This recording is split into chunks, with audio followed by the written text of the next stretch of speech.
In this video, I'll guide you through how to export fuel logs on GasBuddy.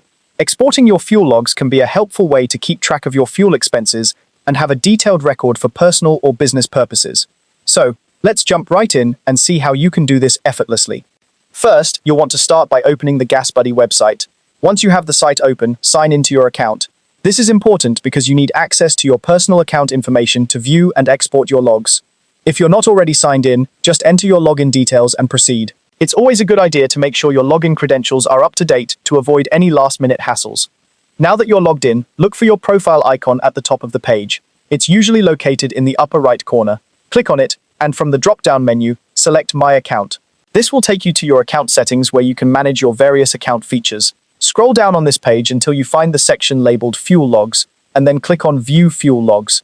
This will bring you to the Fuel Logbook page. Here, you'll see all your recorded fuel logs. To export these logs, look for the Export Fuel Logs option and click on it. A prompt will appear asking you to select the fuel log year or years you want to export. This feature is particularly useful if you need logs for a specific time frame or multiple years.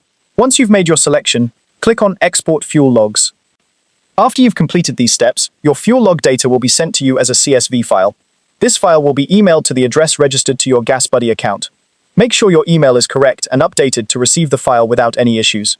CSV files are great because they can be opened in various applications like Microsoft Excel or Google Sheets, allowing you to analyze and organize your data as needed.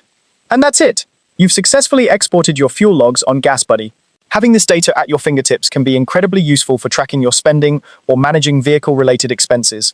I hope you found this tutorial helpful and easy to follow. If you have any questions or need further assistance, feel free to reach out through the comments section below.